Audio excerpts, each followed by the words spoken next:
Assalamu alaikum, everybody, and welcome to another Middle Nation content talk. So today we will be having only one speaker. That will be Brother Oezguer from Germany, and he will be speaking about quite an interesting topic. The title is Quranic Decolonization. It is based on a couple of Middle Nation videos that were, I think, though they were aired this month, as far as I remember. So Brother Oezguer will speak for about 15 to 20 minutes, depending on his time usage. And then after that, we will have open Q&A and discussion about the topic, where I invite everybody to participate. So, brother, if you are ready, please take the mic and go ahead. Yes, thank you, first of all, and assalamu alaikum to all of you. Yes, I'll just start right away. Today's topic revolves around the Quranic psychological decolonization of the Muslim mind in the global South. Firstly, I intend to base the talk around the two videos of the serious Quranic psychological decolonization of episode 1 and 2 of Mr. Shahid Bosan's insightful and spot-on analysis. I will take the same approach as Mr. Shahid Bosan and the order of how he proceeded to explain the topic. Let's dive right in. In order to understand the mentality that is behind the colonial mind, we first have to identify what are the root causes of the colonial mindset. And there are a couple of them, which I will explain now. First of all, the Western civilization, they have like a very distinct dissatisfaction with what they have. And that leads in essence to ungratefulness. So this is paired with that circumstance that there is this strong feeling that they deserve more than they actually have.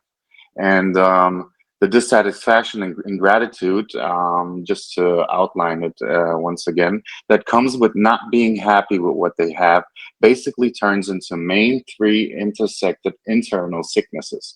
You could call it as well as spiritual sicknesses, which firstly, one of it is the love of the world. So their spiritual ailment, not ailment, but their sickness is firstly love of the world, then secondly greed, which results out of the love of the world. And at the same time, they rationalize their greed and give themselves justifications on deserving more. And thirdly, coupled with that, there is pride and arrogance or haughtiness, which I would call it, which results in racial superiority. And the entitlement of deserving more, because they have the sense of being superior and are better than everyone else, is the actual cause of their onslaught and their whole, I could say, brutality that they further with. So the deep materialism which results out of the mentioned spiritual sicknesses is the basis of violence, the pillaging of resources of the global South, and the imposition of their psychological reframing of their superiority in relation to other cultures and religions such as Islam, and in particular Islam. They instilled in us being inferior due to their inflated self-value, which is artificial and only an illusion and a result of their internal sicknesses. In conclusion, the Western colonizers have a deep, almost traumatic feeling of being deprived, and their deep insecurity leads them to go overboard and do whatever is in their might to compensate their insecurities by willfully dominating the rest of the world and make the rest feel insignificant. But in reality, the West is themselves insignificant, and they want us to feel the same way so that they can exploit us in the same instance. So what I just said is basically um, the ground of which they operate. So um, this is what Mr. Shahid Boson laid as groundwork in order to further explain why the Western colonizers are the way they are. So then Mr. Shahid Boson, after his analysis of the root cause of Western colonialism, basically identifies the West's superficial and satanic approach to govern the world, with essentially kufr being the main factor and catalyst of their whole existence. It is a civilization of Westwasa, as he said, and their civilization is led by Westwasa. And this is transmitted through generations, or yeah, from generation to generation. So there is like there is this deep uh, insecurity, and paired with that, their shaitan, for example, um, leads them to give in to those egotistic and narcissistic feelings of in order to actually impose their will onto the world. Yes. And in comparison to our Muslim heritage, we base our civilization on wahi, that is revelation, and the basic conduct of how to be a decent human being. So we have core values that promote piety, knowledge, justice, and truthfulness. That's what he basically said. And we are being carried by morals and principles which prevent us from exploiting other cultures and civilizations as long as we hold on to these principles. So the Muslims actually contributed and empowered others to help themselves and be better beings, instead exploiting and causing havoc around the globe like the West did. Mr. Shahid Bozen in the video, then in the second video, so this is basically a summarization of the first video, and I think that there's still some, I couldn't really break down the whole video because that would be probably too much to talk about. But then in the second video, Mr. Shahid Bozen continued to compare the Western civilization as the beta males, and the alphas are the superior, or let's say the real superior civilization, for example, the Muslims. And he took this alpha and beta males theory in relation to us being the superior civilization, and being beta, as the West is driven by jealousy and insecurity, which results in aggressive and oppressive behavior towards the alphas. So they forcefully impose their beta driven ambitions to put us in a submissive position by acting out in violence and pillaging and trying to put fear in our heart. And at the same time, they manage to make us believe, actually, that their materialism is proof of their superiority and that we are basically inferior and should adopt their ways. Um, what I find very interesting is that Mr. Shahid Bozen compared the West psyche to a very narcissistic and insecure and self-driven, uh, yeah, nature. Yes, and the thing is that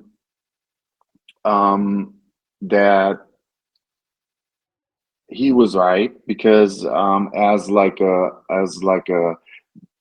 beta, to be, if you put it in that terms, you always try to get to the alpha civilization, or like to the alpha male or female. It's not just constricted to the male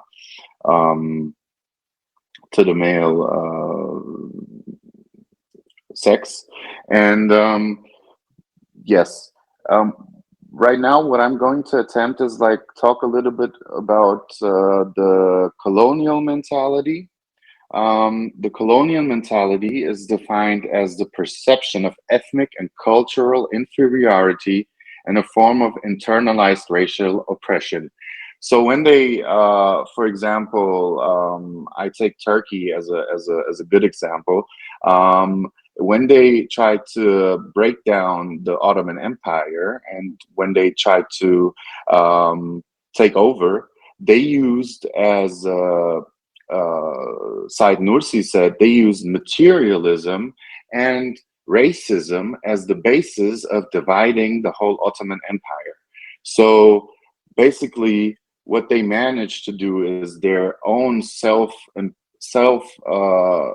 their sickness that they have in themselves, that they try to spill it over to other nations and other civilizations in order to divide them and make them insecure and abject in their nature, in order to govern them. So yes, and what they managed to do successfully is that they tried to, through humiliation and ridicule, they managed to instill in us an inferiority complex, which I myself am suffering from as well. So just to interfere with that, with a personal experience, when I'm like of Turkish and um, Kurdish and Serbian descent, and I was born here in Germany, so I'm technically a German. But in my youth, I didn't really realize it until later. I was just bombarded with racism, and the Westerners, or like the Germans in particular, they tried to undermine my personality. They tried to uh, give me like suggestions. For example, at school, my teacher said I should become a carpenter, and that this is really the way to go, and that that I should pursue that career, and not go to not go to college, or not go to a higher school where education is provided, or higher education is provided. And I kind of find that odd. And I was not really understanding when I was younger that they're actually trying to undermine me. Like they see me as inferior just because I have that I'm from another race, and that my religion is different. So their whole it's quite interesting that uh, they um, all of them, or most of them, I'm not talking about all of Germans, because there are some Germans that are really very nice people and good hearted, and this should not be a generalization. But the thing is that they they give themselves more value to themselves, and they feel that they are very yeah, that they are superior, and even though they aren't, and even though they deep down their heart they know that they are insecure, and not really able to be as talented as people from other races or religions. They intentionally um, persuade one in order to make you feel bad, in order to make you in order to make you feel less worth. And this is basically my personal experience of, yeah, with the West, because or it is very, and I really found that it was very traumatic for me to experience that, because I have like a lot of talents, and I think I'm reasonably intelligent, I hope. Not to be haughty, or prideful or something, but they push you down. They don't want you to succeed. They don't want you to actually hold position, or have like a say in something. And they always trying to uh, undermine your personality. Yes. And this was my personal experience right now, and what I wanted to present now were solutions in order to fight or overcome the whole the whole conditioning that I am suffering from. And first of all, I would suggest to actually have self-respect. Um, just demanding respect in every encounter. That was just what I came up with, and to demand respect. So if someone is being disrespectful to you, or treating you different just because you're a Muslim, or like not their race, and not share their ethnicity, um, there should be there should be a strict and boundaries in order to stay your ground. Yeah. And then there was a very um, interesting thing that I heard from Islamic scholars. They said that I don't know if I'm right, but they said with the haughty people, or with the prideful people, one must be prideful as well. So if they treat you very like with discontempt, and with bad manners, you should reply in the same way. And this is kind of conflicting with being like humble, and and just, being a decent human being. But I think that even Sheikh Herodes, he's a scholar of um, Islamic theology, and he said that there's it's like a parable. There are some people, they're like sheep, and there are people like wolves. And in order to deal with the wolves, the sheep sometimes have to act as wolves. So not to get hurt. Yes. And then another solution for me would be remembering the favor of Allah subhanahu wa ta'ala, of being in the ummah of God's elect. That is one of the solutions that I come up with. And seeing through the facade of their mind games. Like, I'm talking about the Western civilization, or like, let's say, the Westerners, when they try to undermine your personality, or just, trying to attack you, and they trying to um, uh, just go off on you.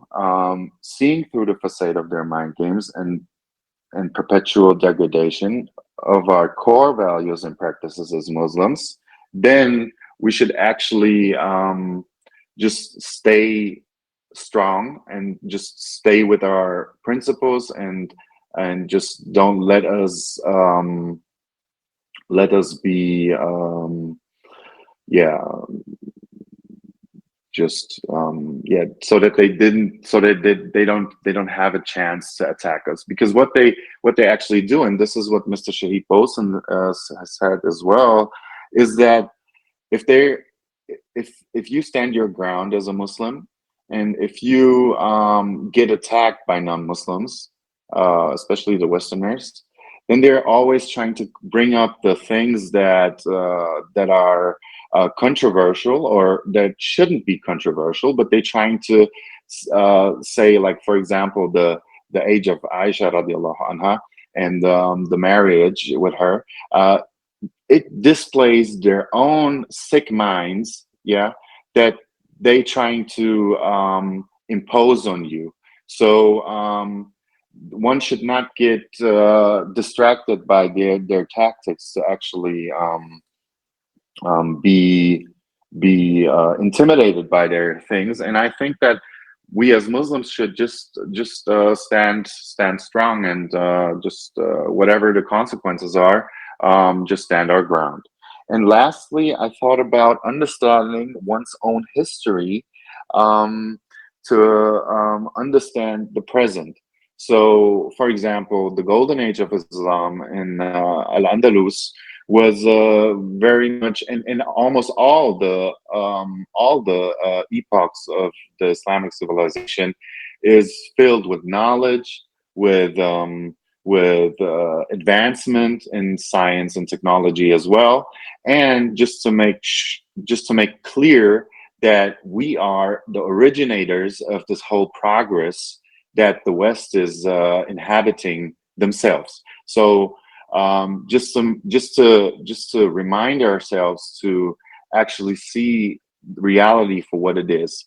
And there is this how could I say, just being prideful about the contributions that the Muslims have invented, and just made it made human civilization to flourish and to yeah flourish. Yes. And basically, there was an encounter with one of my teachers back in the days, and she was a very, very nice teacher, and I really regard her in high. I hold her high. She empowered me in my Islamic pursuit, and in my she empowered me in my German as well, and she was my German teacher. And she said, and she was the first one to admit that all the innovations and all the progress that the West is masquerading itself with actually comes from the Muslims.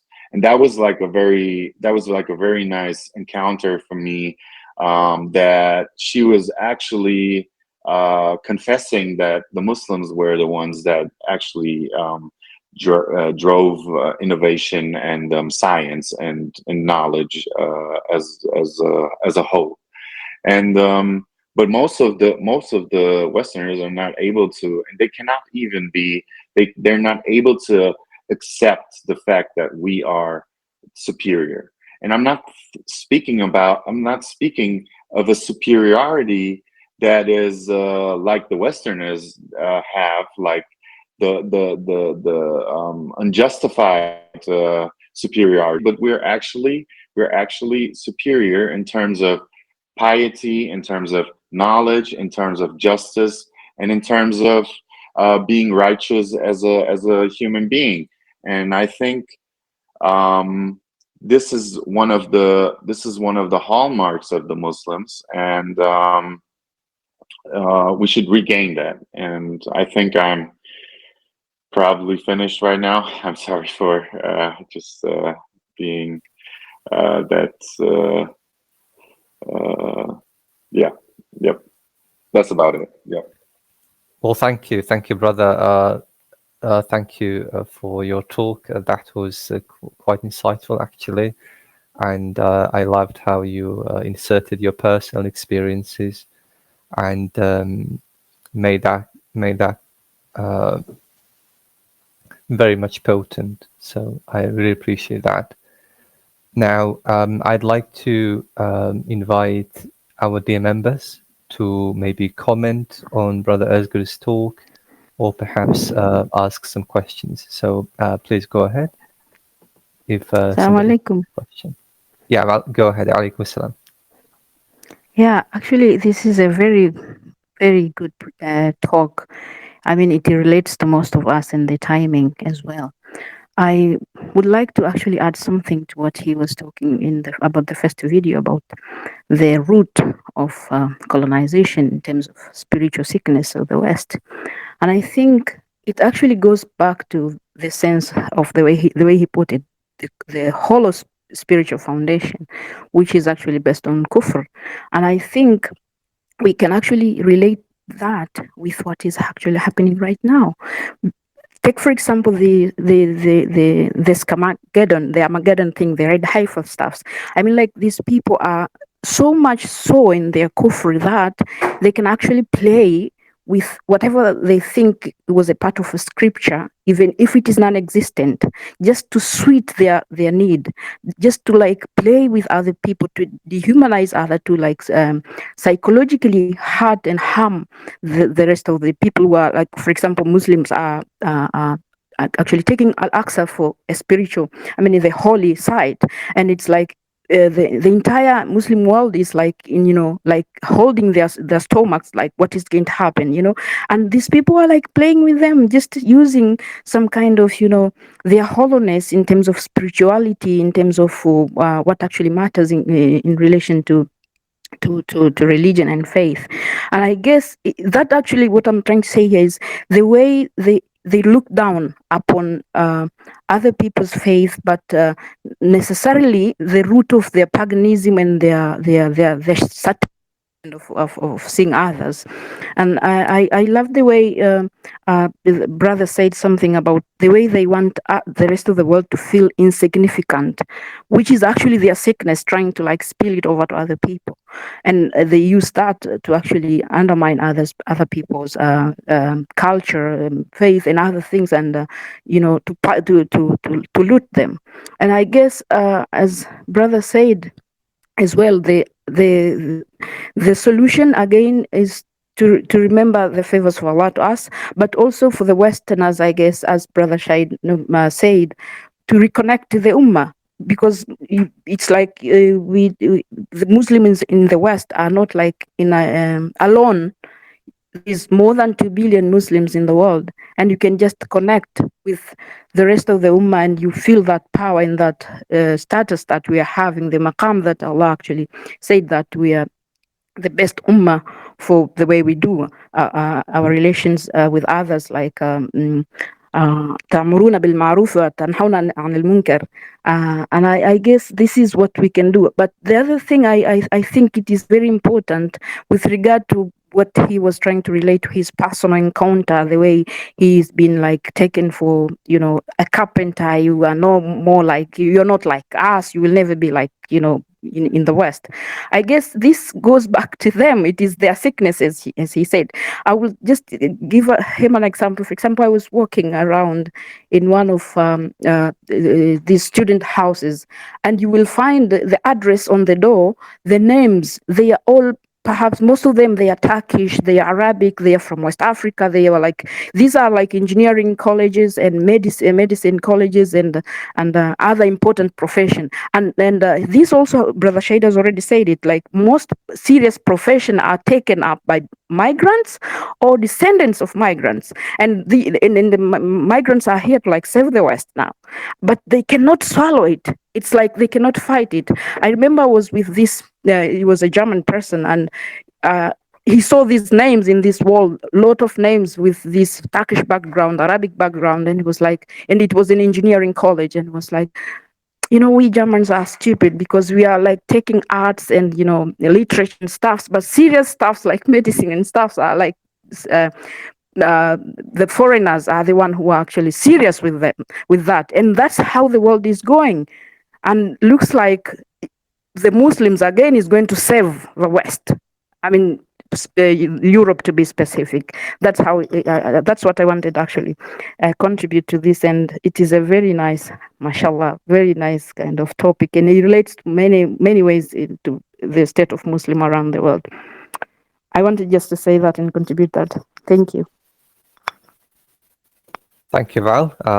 Always appreciated to hear your comments as well. And yeah, obviously, I mean, we all have personal experiences dealing with supremacists, right? With a certain demographic of Westerners, because, like Brother talked about earlier, I mean, obviously, you have lots of Westerners who are aware of that fact, and they are trying to redeem themselves, and they're trying to get rid of that supremacist mentality, right? So I don't think we can paint everybody with the same brush. Now, I don't really want to go on too long here. Does anybody have any other questions or comments?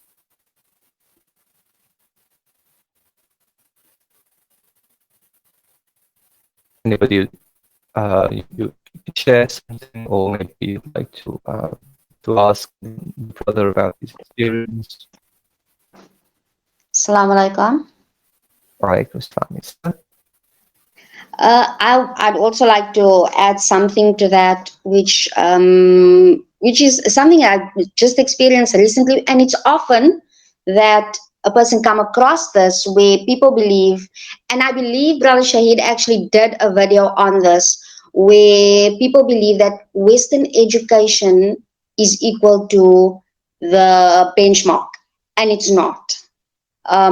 because each person, each culture, we are all different. And that doesn't mean that we all need to be learning those same things and those same skills, because we are different. We were made different for a reason. And somebody like on X, obviously, little sort of a debate type of a thing, and he said to me that something about his child, and it's about the internet, and his child can go anywhere in the world, and we are going to be stuck in Africa in our mud huts. And I'm like, who said something's wrong with living in a mud hut? Not that we live in mud huts, but who said that anything's wrong with that? Why do you need to have those large mansions? Why is it that they want to instill in us that is value, when other things, we find other things valuable, such as relationships with people, or communication, or learning how to work with your hands, and gardening and things like that. We don't all want to go to school and learn how to become an employee for somebody and make them rich. So that is basically the essence when it comes to Western education, where they want to instill in you that is superior and that is the way to go, and that's the only way. That is civilization. Nothing else is civilized. Only that is civilization, which a lot of people are starting to believe it, but I think most people in the West still believe that their way of life and their education is superior, and it's not. So that's what I wanted to contribute. Thank you. Thank you, Nisa. Thank you. Yeah, I'd like to add to that, actually, if I may, Go ahead. about Western education and skills. And am I audible? First of all, can I just have a confirmation on that, please? We can hear you loud and clear. Everything's all right. So go ahead. Okay. Yeah, I mean, it's being covered in the video, but again, the perception is, like in all fields, that the benchmark is the West. But practically speaking, if you've experienced it, if you've experienced medical facilities and medical treatments in all of these so-called, backward third world countries such as India, or Turkey is not exactly third world, but you will just through experience, like Shahid mentioned his experience in Gaza,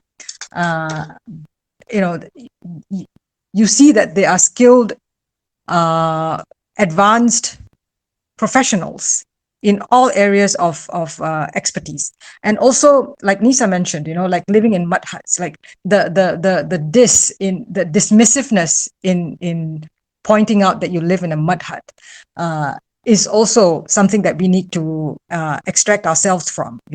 So what? That so what attitude. Like, for example, I'm almost middle-aged lady. Why do I have to listen to advertisers hard selling expensive skincare products to me when I have accessible, natural, not exploited resources that can help me, maintain my quote unquote youth, or, everlasting, whatever skin suppleness, whatever it is that they use in their advertise, to promote these products, and to make women feel bad. There's so many layers to this, they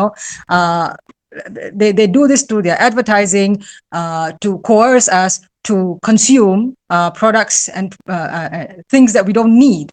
You spend like $3,000 on a cosmetic product, okay, and you don't even know if it works, but because you spend that amount of money, you have to believe it works, when in fact the key ingredient, the most functioning ingredient in that entire product is castor oil, which is easily accessible anywhere. You can get it at a pharmacy for a couple of bucks, and you can just apply it, and you get the same results. But a lot of us don't want to believe that, or we're just so taken in by these promotions and advertisements and all of these forces of colonization that's always in our faces, that's taking over our senses, and there's a lot of work to be done to extract this, for us to be extracted, to extract ourselves, out of, like simple things like toothpaste. you know. Even like now you see toothpaste having charcoal added to it. You know, in India we use charcoal to brush our teeth, and it's fine. You know, common, cheap, accessible resources used by many people in the third world, by the poor, and you look down on it, but you don't hesitate to use their ideas in exploiting their ideas and mass producing it in your corporate corporations, and selling them for exorbitant prices just for profit, you know, just for money. Yeah, that's it. That's all I have to say. That was very passionate, Salma. I really appreciate it. Thank you. Thank you. Always a pleasure. I'm in the middle of preparing for iftar, and you know, my mind is a little scattered, so I'm sorry if I raised my voice too high. I'm trying to get things together No, as well. it's fine. It's fine. Don't Thanks. worry. Don't worry. It's totally all right. Okay, I'll be off, and the clinging and clanging is going to start again in the kitchen. Thank you. Thank you. Thank you, Bye. Salma. Thank you. I believe Jananna would like to say something. I saw you unmute yourself, so would you like to contribute, maybe? Hello, everyone. I just want to add a little comment. Go ahead. I can confirm the experience to 100%. I grew up also in Germany. I now live in Switzerland. And there I read somewhere, there are no official instructions to the teacher, but they said to them to not to promote foreigner students to the better school. Otherwise, they want a better jobs and who should walk to the factories. What I find the saddest is that I feel most of us don't realize that. I don't think they're suppressed, but they just don't realize it. And for me, the only way to wake up is to learn about our own history. And for me, Andalus is a must for every Muslim. This history is 200% suppressed in the West. They jump from the antique, from the Romans straight to the Second World War. Sorry, sister. And for this Sorry, sister. reason, we have to take the initiative ourselves and teach our children the true history, I think. Sister Afnizar, can you unmute your mic, please? Yeah, so the Do you for a hear me? brief moment. Yeah, so somebody had the mic open. Yeah, we heard Jananna. About that actually, I do have a question. You know, we obviously come from the same background, right? And I mean, I've never really lived there, nor intend to be honest. But do you think that the future is bright for, you know, expats living there or trying to make a life there? And how do you think the local community will accept people in power who are not from there? They wouldn't accept, I think. It's my personal. Mm-hmm. Never. Right. It's my personal. For me, I don't see a future in the West for the Muslims. Because of the attitudes that... Yes. Right. Let's see. Yeah. Yeah. To develop the future for our children in the West. I don't think so. It would be possible.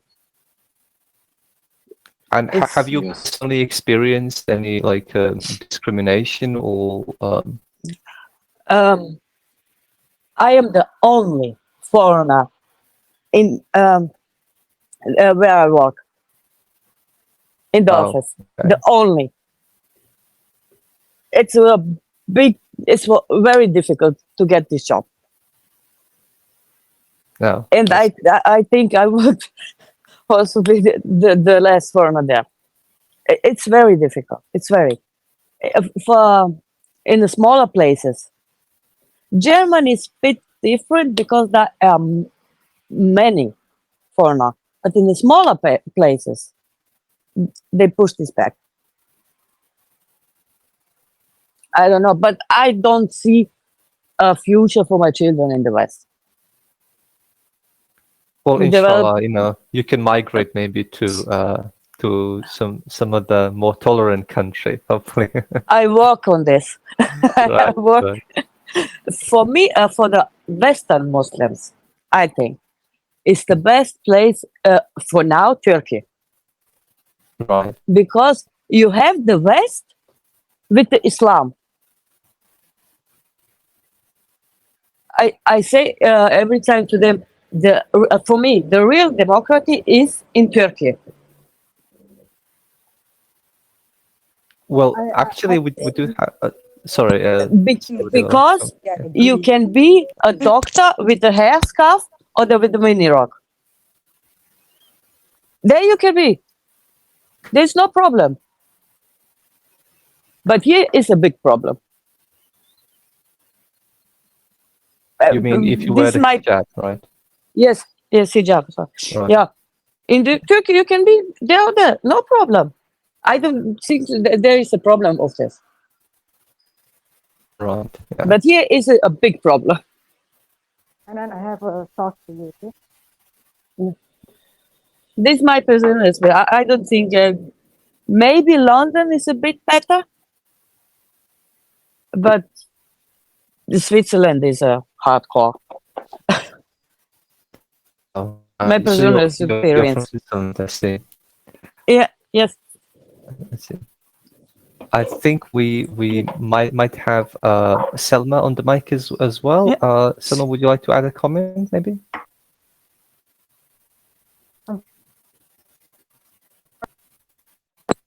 To be on, I forgot to unmute it. I didn't intend to speak. Sorry. Okay, yeah, no worries, no worries. Okay. Well, actually, Could I add yeah, something? I was actually going to bring it back, brother. So go ahead.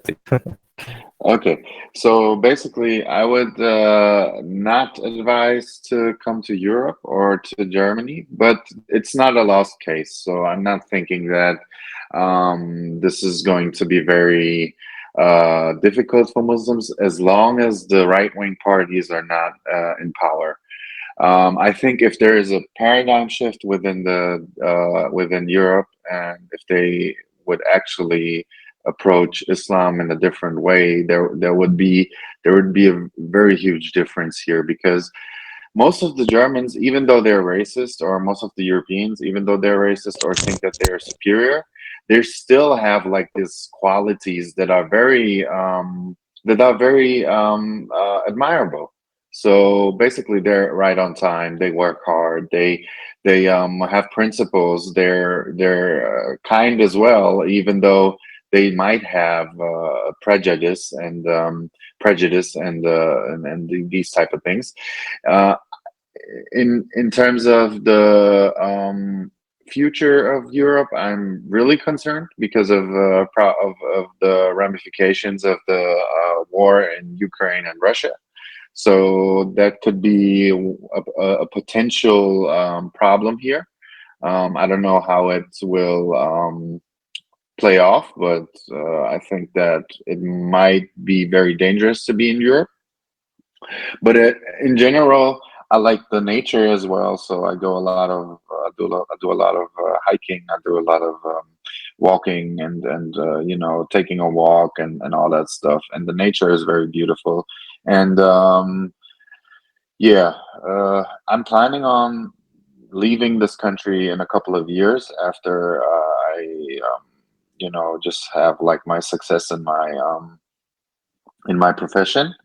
But it's there are a lot of factors I wouldn't advise to actually come over here. Yes, that's about it. Val, would you like to add a comment?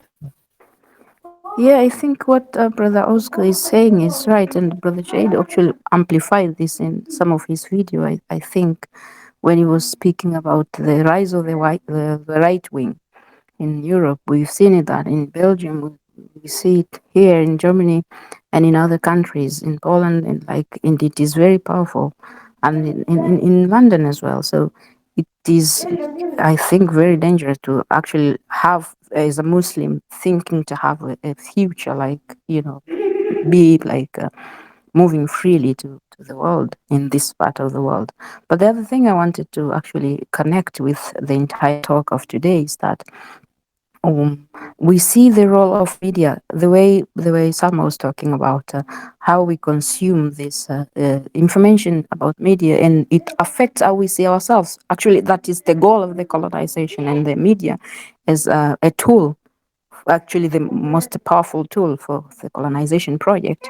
And the same goes to what the way they impose on us their hollow spirituality, the spirituality sickness, as Brother Oezguer started up his presentation with, the way they want us to perceive ourselves as, if you are not materialistic enough, you're a loser. And we see this in media. So in a sense, we need to regulate how we consume the information from media, how we perceive our education, how we perceive ourselves, how we see our faith in everything. It has to be from within, from our faith or from our culture, where we are actually, rather than looking up to the Western media, which is actually dominating and spewing all this propaganda and stuff. I wanted to say that, and I think I'm done. Can I jump in? Go ahead, Jananna. Go ahead. Thank you. I think the problem is because we don't know our history. I think this is the major problem. I have learned about Andalus by myself, and I have this wow effect. What's going on? Well, I don't never come across to the school with this. Never. And I think this is the problem. We don't know our history. We must teach our children with the history, with the right history. Like this would be the key for the future for us. Hello. Hello, Iman. Go ahead. Hi. Can you guys hear me? Loud and clear. Loud and clear. So I just wanted to confirm what Smiley and Brother Oezguer said about their superiority, or actually, should I say, inferiority complex that these people have when we come to their countries. And what you said, Smiley, about learning our history, it was exactly that made me survive these attacks from these people, is because my family instilled a sort of knowledge of my own history in me, so that I could be so that I could be proud of where I came from. Because, well, I come from a country plagued by war, so I wasn't born there, but my family went back many times to try to go back there to see if the situation could get better. So I saw a lot of horrible things in my childhood, but nothing that I saw in that war-ridden country traumatized me more than like grown white people in Europe, in the safe space of Europe.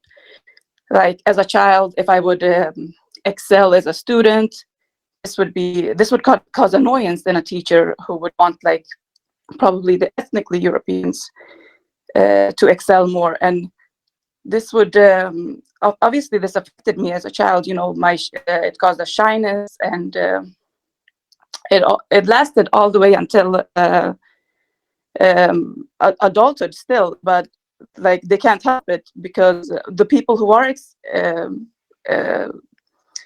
better in Europe is usually like the foreigners. They are the better workers, they are the better students, and they can't stand that. And so from childhood, it's been like it's been like a non-stop trying to degrade where we come from in our religion. And to adulthood, like even to this day, if I say that I'm going back to visit in my country, or I'm going to maybe the UAE, it's like their reaction, like, oh my God, how could you go to those countries, the way they treat people? And it's like, but at the same time, meanwhile, they're going to Israel to join in the Pride Festival or whatever. But they have the nerve to tell someone like me, how can you go to a country like UAE? Meanwhile, I've never been treated as well as I have in my own country of Afghanistan or in UAE as a woman. I've never been treated that well in, for example, Europe. So yeah, that's just what I want to say. And what Smiley said about learning your history, this is really what made me survive these sort of attacks, because the pride that my family instilled in me, always taking me back home, always reminding me of who we are and why we are the way we are. This is really what helped me stay somewhat decolonized. Thank you, Iman. Thank you for sharing your experience about that. You know, to be honest, it pains me to hear it, because you know, it's not something that we enjoy talking about. The racism that exists in our communities, European communities, is very unpleasant, and especially if you're a migrant background, that's something that a lot of us cannot really understand very well. So I really appreciate you coming forward and speaking out.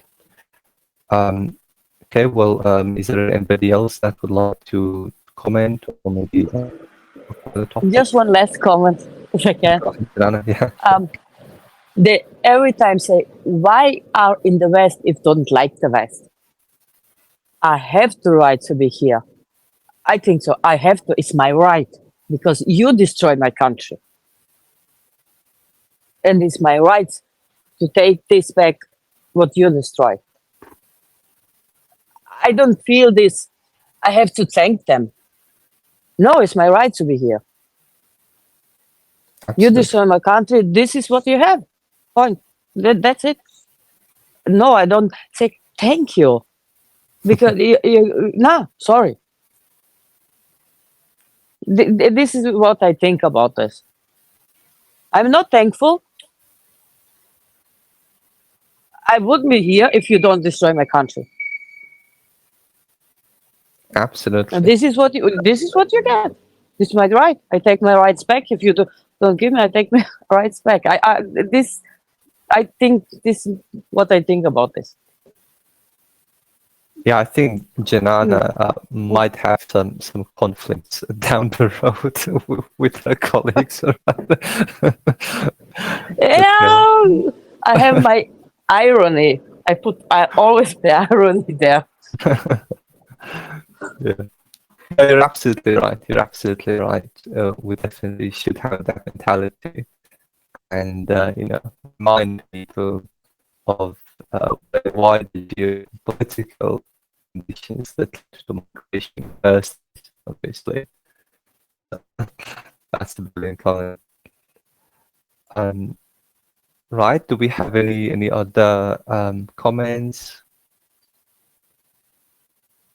Yeah, I have something to add a little bit. Go ahead. Yeah, I Oda. love the points that Sister Jananna brought forward about this this colonization thing. And yeah, you absolutely have the right to reclaim what was taken from you.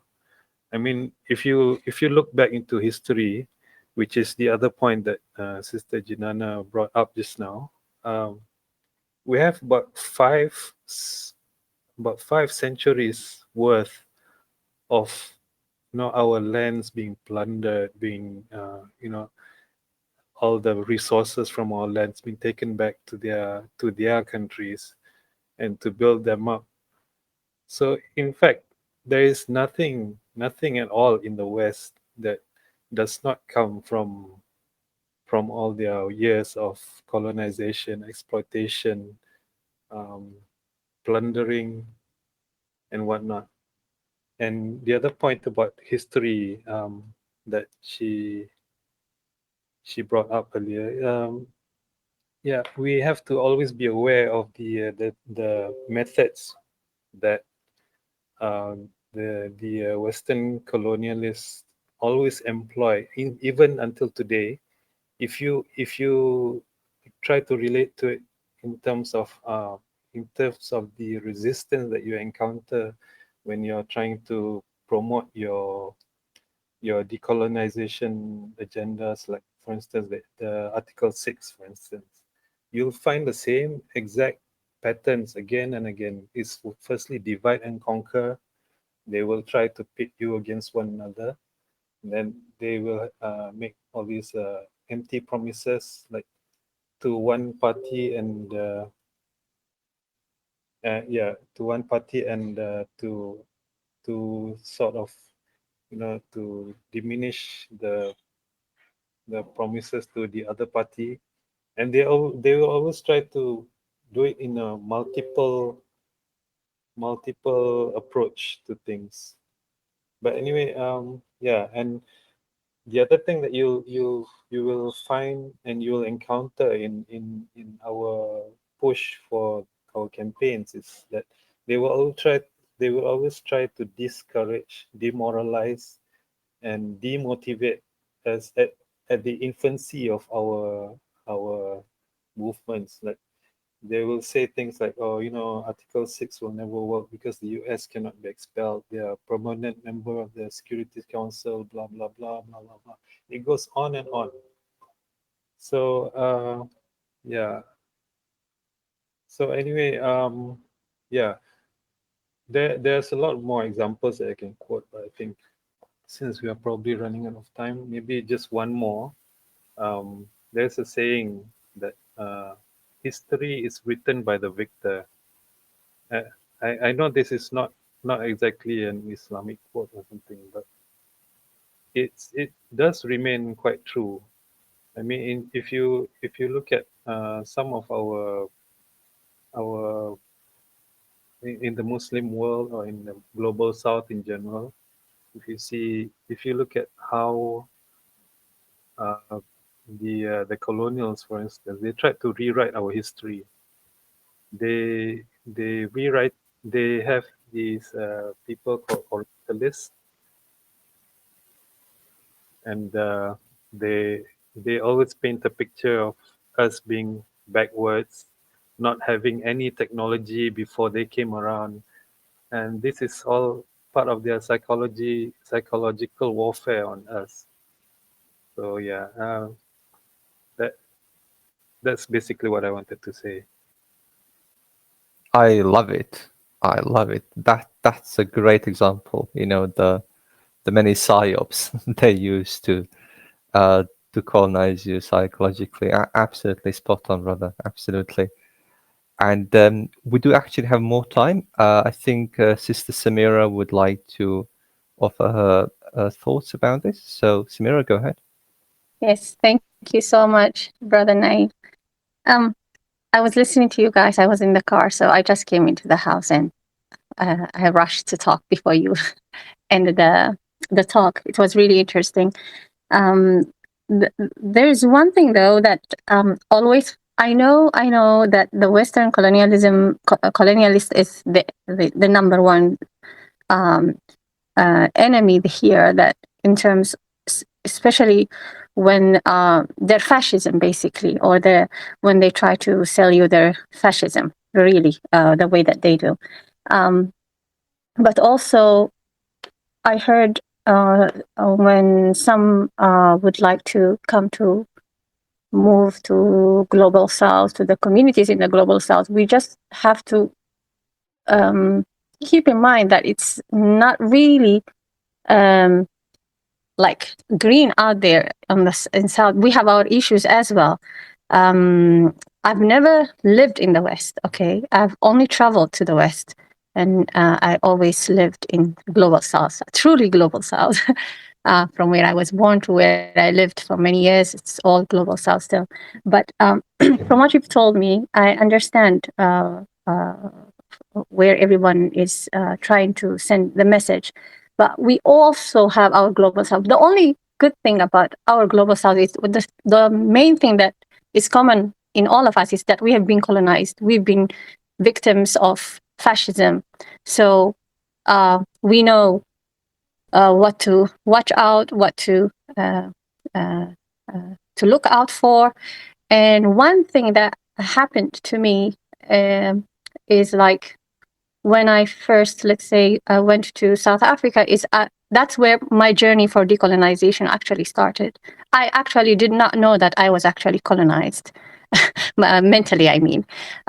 So it opened, what opened my mind was South Africa. South Africa is the best place to be cautious of all the colonialist tricks and colonialist methods that they use on us. But we also don't realize it, but decolonization could be in the terms of, for example, in the global south, just because there is racism, but you can always, especially if it's in a Muslim country, you can always shut it down because, we all know that race,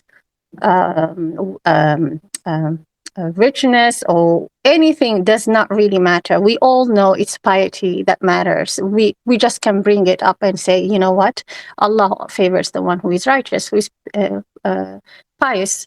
So I don't care about your race. I don't care about. So we don't have that baggage, historical baggage with others similar to us when we are talking about this, about racism within us. Then when we are saying those things to, let's say, to the West or people from the West. So yeah, this is one thing. And the other thing is, as I said earlier, people who move from the West, Brother Shahid also mentioned it in one of the videos, they have to just keep in mind that when they move, it's not as rosy as it is, or as they think they would be, because they are living in the West and they haven't actually lived in the global South. We have our own problems, but definitely there are ways to maneuver them way easily than in the West. And as I said, if you are Muslim, it's even more easier to counter it. So yeah, that's all. Thank you. Thank you, Samira. Thank you. And we appreciate you finding the time to join the talk. Absolutely. Would anybody else like to make a comment? Feel free. The mic is yours. We do have some time left, so don't worry about that. Okay, maybe just a little bit of an addition to what I said before. Go ahead, brother. Go ahead. If you look at all the methods that they use in order to colonize us, especially in the psychological sense, you can summarize it into just one word, and this word is narcissism. So yeah, because if you look at any video, like for instance, or on YouTube, about this concept of narcissism, you'll find all the characteristics are exactly what they use on us to colonize us psychologically. Yeah. So yeah, that's what I wanted to add. Yeah, that's a good point. That's a good point. I mean, it is no wonder the Western pop culture glorifies superheroes and individuals rather than groups. So that's totally understandable if you look at it that way. Sorry, Nail, if you have time, just one more thing I wanted to add that I forgot earlier, that this Gaza thing, the hypocrisy there, it actually made it so obvious. There is no in between now. They're like, it's so easy now for our kids to tell them the hypocrisy, or to in my time, at least, I don't know, it wasn't easy for my parents to convince me that when they say, if they had said what I know now, I wouldn't have believed them as easily as my kids would. All I have to show them is really the issue of Gaza, the genocide in Gaza, and what happened there, and what happened a year or so ago about Ukraine, and the hypocrisy that was shown for no reason other than, I mean, you cannot blame it on anything but the Western colonialist mind, colonizer mind, and how they treated Gazans differently to the Ukrainians in all terms, politically, everywhere. It's just so obvious that the kids right now, when you teach them, they can grasp it easily. Alhamdulillah. And I actually am so grateful that we have like it's easier for them to understand something as complex that was in my case, as I told you, but for them it's just, yeah, I can easily tell them this happened and that happened, and they could just deduce themselves, okay, this must have been the reason, and that's it. We are done with the case, and they support you immediately. This is just what I observed. Absolutely. I mean, it is apparent nowadays. You can't really hide it any longer, and the veil has been lifted, as the poet says. Brother Oezguer, would you like to maybe make a closing statement or a comment? Yes, I wanted to go in further on Sidi Abu Bakr's comment. The psychology of a narcissist is to get their victims to be dependent on them. So they're trying to make you addicted of them, so that you cannot get enough of the narcissistic person. And at the same time, you're undermining your own personality, and you're dropping your own values and your own convictions in order to be pleased, or in order to please the oppressive narcissistic person. So this is quite interesting. In order to not in order to, but it's quite interesting to see this type of psychological approach. And as Mr. Shahid Bozen did the analogy that this is actually the case with the Western colonialists. So this is just the crux, not the crux. This is the boiling down of what actually the West is doing to the colonized. Yes. Thank you, brother. Thank you. I think we understand very well now, the root causes and the solutions to the problem of colonization, and how to, decolonize our minds. And with that being said, we will have to end the meeting here, as we are running out of time. So I would like to thank Brother Oezguer on his amazing talk, and all the other speakers who contributed to the discussion. I really appreciate your efforts, and you sharing your experiences with us. So thank you once again. Try to have a lovely weekend, and hopefully see you Jazakallah. next time. Jazakallah Khair. Allah Hafiz. Take care.